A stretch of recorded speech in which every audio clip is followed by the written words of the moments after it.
My name is Aditya, and I am here along with my team. Unfortunately, one of my team members, we are just three of us, and one of our team member, that is Beta, she's not well. She's not present today. So I am here along with Allwin Sebastian.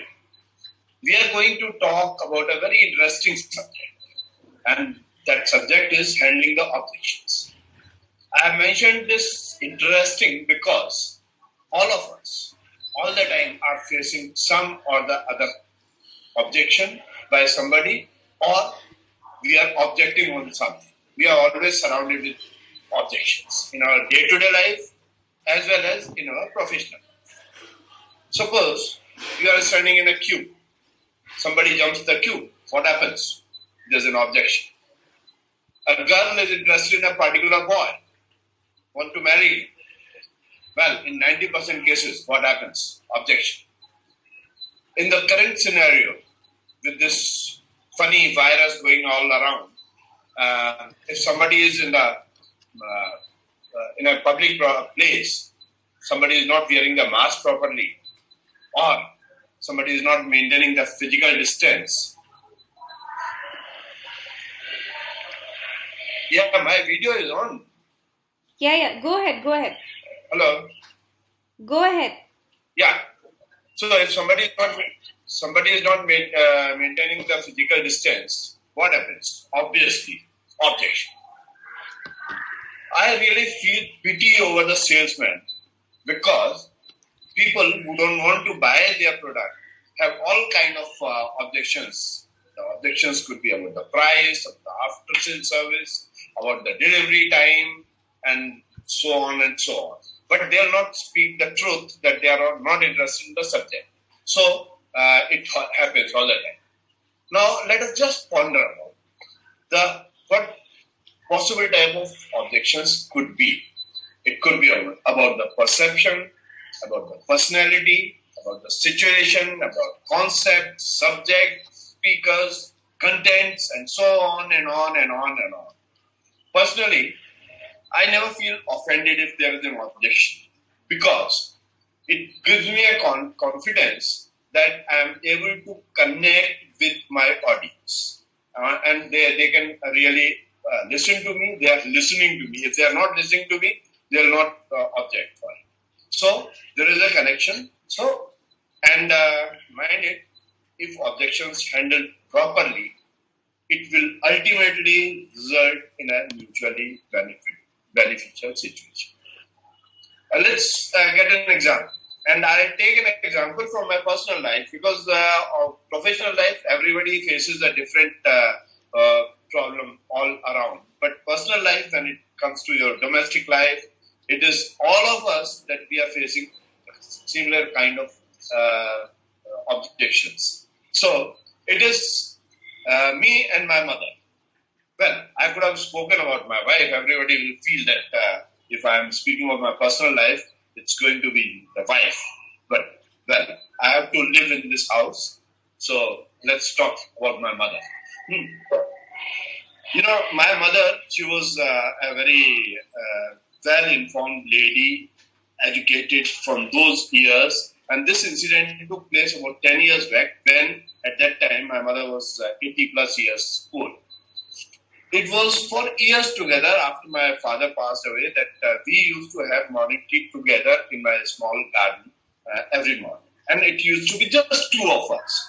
Nobody all around because all others in the family were late risers.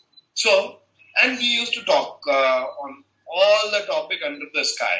We could talk about politics, colony. She was my reporter for the surroundings for the colony. She used to report everything that what happens in which house and all that. So we used to talk all subjects about our relatives, about my siblings, everyone. So we used to have quality time for about 2 hours. And one morning I suddenly realized that she was not speaking. I mean, she was not speaking to me. She was not looking into my eyes. She was just avoiding the eye contact. And I could smell that the situation was something different. And then, when I inquired, after a lot of persuasion, she came up that, well, you don't spend much time with me. You don't have time for me.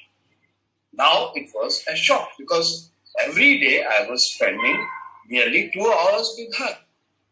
2 hours in the morning only with her. And then she comes out with this thing. Now I'll ask I'll hand over the baton to Sebastian to explain the psychological part of it. And then I'll get back to you and I'll tell you how I handled that objection. Okay, over to Sebastian. Yeah. So greetings, guys. So from the information what Mr. Aditya sir have told, I assume that it's clear that what an objection is. Okay, because objection is actually inevitable in our life. Yesterday, today, tomorrow, every day we must be ready to face an objection. Okay, so objection has to be handled in a more gentle way because objection is actually comes with a question because we have answered the question. Okay, so I know that you guys are curious to hear what I'm gonna say because I'm gonna teach you the 4 simple steps on how to handle objection. Okay, so if you guys want, just take a pen and paper and note it down what you want.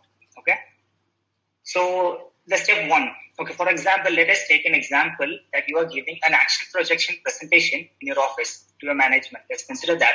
Okay, there is a lot of chances that you have to handle objection after the presentation because they have questions about your future actions. They have questions about your past incidents also. Okay, the first step, what I'm gonna teach you is on how to handle an objection is smile. Yes, you heard it right. Just smile. Okay, because start your response with smile because smile actually lubricates the friction between you and the objection. Okay, so it makes easier for you to handle an objection. Okay, and then the second point, follow with a smile, get a clarification. Okay, so clarify is the second point. Get a clarification on what the objection is all about. Okay, the objection can be a result of misunderstanding, or it can be a part of the past incident, or it can be a result of perception, psychological factors. What I'm going to define is it can be of external or internal. For example, if I'm gonna say my process will work, but I'm not sure about my end results, some people might accept it, some people might not. Okay, so get a clarification on what the objection is all about. And then the third point is empathize or validate. So followed by the clarification you got from the previous step. Okay, empathize or validate the objection that is placed in front of you. Okay, so try to understand what is the reason of the objection.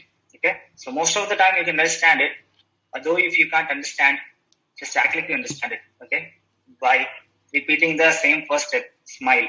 Okay, it again lubricates the friction between you and the objection to another extent.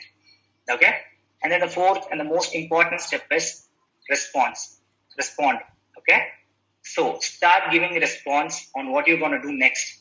Okay, defend yourself from the objection with futuristic response. Don't keep apologizing or regretting for the things what you have already done. Okay, start answering what you're going to do next. Okay, this is actually a professional situation what I have explained. So let us consider a family situation. For example, similar to what Mr. Aditya has said, let it be a wife instead of your mom, and she tells you that you're not spending a lot of time with her. Okay, so that's an objection placed in front of you. In this case, you cannot apply the same 4 steps. Okay, now the situation turns into something similar kind of a boxing practice, where your wife is a boxer and you are another punching bag. Okay, so you can get hit, you can smile, you can empathize, you can validate, but you cannot fight back. Okay, all you have to do is get what is pushed towards you. Okay, so that's how you can handle that kind of a situation. And apart from that, at last, it's the family. So don't ever fight back. Okay, so let me just run quickly through the 4 steps. Step 1 is going to be smile. It lubricates the friction between you and the objection. Second step is going to be clarify. So get a clarification on what the objection is all about. Third is empathize. So empathize the objection. So validate that the objection is really valuable. And then the fourth thing is response. So following all the 3 steps, your response. Okay. So I think no one have an objection with what I have told. So now I hand over the presentation to Aditya sir to give a conclusion. Thank you guys.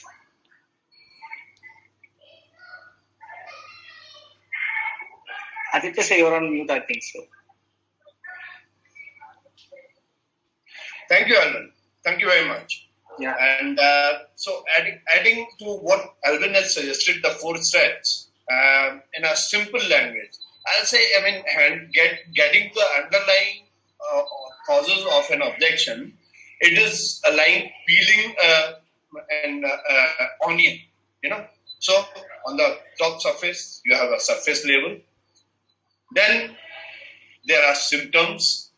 Then you get closer to the symptoms. And then you find out at the end, the onion, when you peel it off, the last bud that you get inside, that is the thickest one. And that is the true cause of an objection. Okay, so you have to get into that. Now, coming back to my mother's story, what happened is that I simply gave her a hug first. What Sebastian was saying, that smile. So I gave her a hug and I said, why do you feel so? After all, you always complain that I'm not taking enough sleep.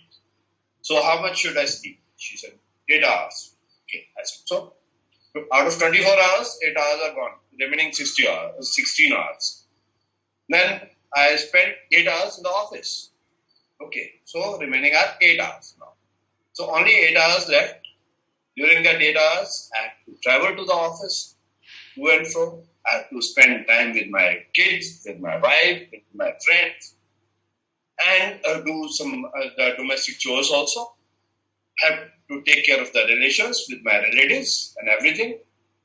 And out of those 8 hours, 2 hours I am spending every day with you. So it's only 6 hours left for doing all that. So is it okay? Is it not enough? Now, she was, her obvious remark was, अरे तेरे से तो बात करना ही बेकार है, तो argument करना है. Fine. Then slowly I tried to find out what was the root cause of it. And ultimately, what it came out to be? I asked her one day, I said, what did you see on the TV the previous night? Which soap you were viewing? She said, नहीं, मैंने बहुत अच्छी picture देखी. Which one? She said, Bhagwan. And that was it. Thank you very much.